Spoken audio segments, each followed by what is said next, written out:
आपका दिल चाहता है आप उन्हें बाबा कहें तो आप बाबा कह लें।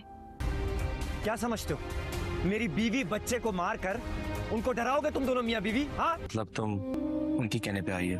कुछ उनके कहने पर और कुछ अपने दिल के कहने पर। इसने तो एमन को बचा लिया, तुम्हें मुझसे कौन बचाएगा? हाँ, क्या कर रहे हैं आप दोनों? को सॉरी कहने की जरूरत नहीं है। आपका जो भी दिल चाहे ना आप अंकल को कह सकते। आखिर जब अपनी माँ से मिलती है, उसको बताती है कि अहमद को काफी ज्यादा गलतफहमी हो गई है उसकी वजह से, तो उसको उसकी माँ ये समझाती है कि शहीद यही चाहता है कि तुम दोनों पे ना गलतफहमी हो जाओ, तुम लोग के रास्ते अलग हो जाए।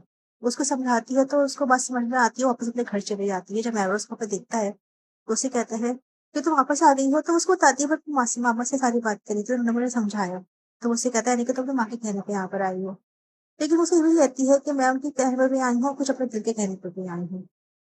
दूसरी जानिब शारिक और बिलाल के में काफी ज्यादा झगड़ा हो रहा है। शारिक ने तो बिलाल के गिरबान तक पकड़ लिया, उससे कह रहा है कि तुम मियाँ बीवी जो है मेरे बच्चे और मेरी बीवी को जाट से मारना चाहते हो। ये सब कुछ देखकर अहमद वहां पर आ जाता है, उनको समझाता है कि तुम लोग सगे भाइयों को किस तरह से आपस में गिरबान पकड़ के लड़ रहे हो। क्योंकि दूसरी जानिब जो सादिया उसकी बेटी हमजा से काफी ज्यादा अटैच्ड हो चुकी है। जब वो एक दिन उसको बाबा बोल देती है, फिर आके अपनी माँ से माफी भी मांगती है, तो उसे कहती है माफी मांगने की जरूरत नहीं है, तुम्हारा जो दिल चाहे तुम उनको कहो। अगर तुम्हारा दिल चाहता है उनको बाबा कहने का तो वो कह सकती हो, और अगर अंकल कहना चाहती हो तो वो भी कह सकती हो, मुझे कोई मसला नहीं है।